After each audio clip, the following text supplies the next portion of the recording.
गिरा दो बेटा, कर लिया नोट।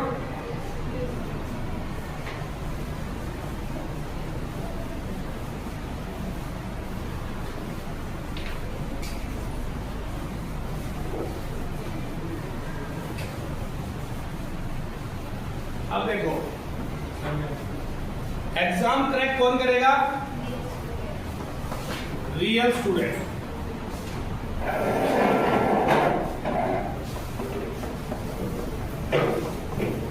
स्टूडेंट तो तुम सारे हो, ठीक है। जो एग्जाम क्रैक करेगा वो रियल स्टूडेंट कौन है? देखो R4 जो एग्जाम की डिमांड है, जिसकी रिटेंशन पावर क्या होनी चाहिए बच्चे की? जबरदस्त होनी चाहिए। R4 रिटेंशन पावर क्या होनी चाहिए? ये नहीं की चीज समझ आ गई सर, हमने घर जाके न्यूमेरिकल्स कर लिए सर, वो भी हो रहे हैं सर, ठीक है। बट एक जो सबसे बड़ी समस्या आती है कि सर पेपर में बैठते हैं ना तब क्वेश्चन सॉल्व नहीं होते, भूल गए। मतलब हल्का सा प्रेशर क्या पड़ा, ठीक है, चीज जो रिटेन थी वो सारी की सारी क्या होगी? साफ होगी। इसका मतलब रिटेंशन पावर बच्चे की क्या होनी चाहिए? तगड़ी होनी चाहिए। बच्चे के अंदर एनर्जी क्या होनी चाहिए? फुल होनी चाहिए, है ना। नीट और जेईई के जो एस्पिरेंट होते हैं, जो जेन्युइन एस्पिरेंट होते हैं, उनकी बॉडी लैंग्वेज अलग होती है अकॉर्डिंग टू मी।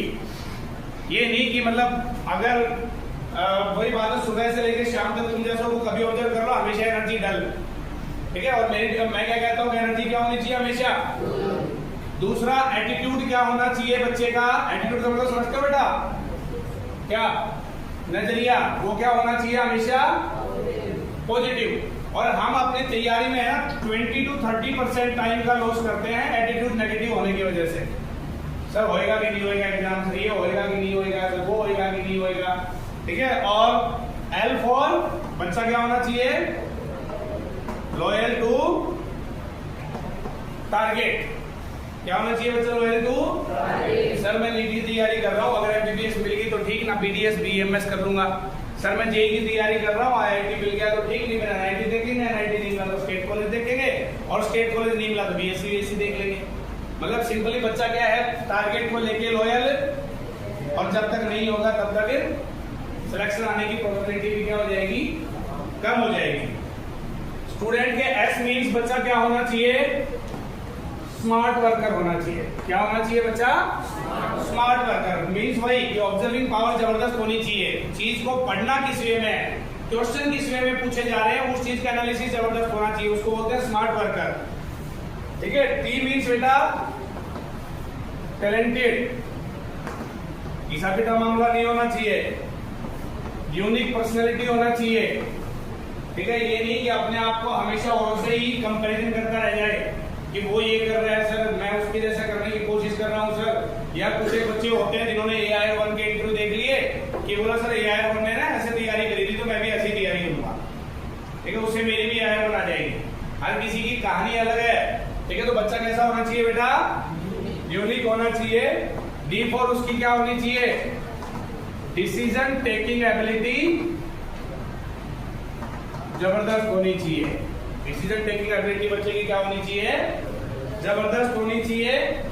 और मोस्ट इंपोर्टेंट जो मैं इन तीनों को मानता हूं, E for year, N for और T फॉर, इन तीनों पे बच्चे का कंट्रोल होना चाहिए। इन तीनों पे बच्चे का क्या होना चाहिए? कंट्रोल होना चाहिए। ईयर पे मतलब आपको कैसी बातें सुनाई दे रही है सराउंडिंग से, पॉजिटिव आ रही है कि नेगेटिव आ रही है, डजंट मैटर, मुझे मतलब ही नहीं है, ठीक है, कि कौन मुझे ओवर कॉन्फिडेंट करके जा रहा है या कौन मुझे डिमोरलाइज करके जा रहा है, मुझे उनसे मतलब ही नहीं है, ठीक है। एंड फॉर नोज, वही है ना कि सेंसिबल मामला कि सर मुझे ना वो चीज ज्यादा पसंद है, वो चीज मुझे पसंद नहीं है, पसंद नापसंद का तो मामला ही नहीं है। टी फॉर टंग, एक ने तुम्हें कह दिया कि तू नहीं कर सकता, हम बातों में बड़े बड़े ऐसे कैसे नहीं कर सकता, मैं करके दिखाऊंगा, है ना। ये लड़ाई बातों से बोलने की है ही नहीं, काम करके दिखाने की है। तो इन तीनों पे क्या होना चाहिए बेटा? और ये कंट्रोल तुम्हारे अंदर डेवलप करेगा क्या? पेशेंस। ये कंट्रोल तुम्हारे अंदर क्या डेवलप करेगा? पेशेंस डेवलप करेगा, जो बहुत ज्यादा इंपॉर्टेंट है एग्जाम के लिए। मेरी बात आ रही है समझ में? डॉक्टर्स का, इंजीनियर्स का मतलब क्लियर हुआ? क्रैक कौन करेगा? Real student. और रियल स्टूडेंट मींस एक स्टूडेंट में क्या क्या क्वालिटीज होनी चाहिए, वो सारी चीजें क्लियर है। ठीक है, जब तक इनका डेवलपमेंट नहीं तब तक सिलेक्शन नहीं। ठीक है, ये चीजें ना हमें थ्योरेटिकली बड़ी आसान लगती हैं, ऐसा थोड़ी ना होता होगा। ठीक है, ऐसे नहीं होता, हम ऐसे ही करेक्ट कर देंगे। ठीक है, मैं कह रहा हूं कि इतना इजी नहीं है। पेपर में अभी मैं क्वेश्चंस कराऊंगा तो मैं बहुत सारे, तो तुम देखोगे क्वेश्चन तो कुछ आए नहीं रखे, डिमांड तो मैक्सिमम क्वालिटीज की है। समझ रहे हो मैं कहने का मतलब? डिमांड तो एक स्ट्रॉन्ग माइंडसेट की है।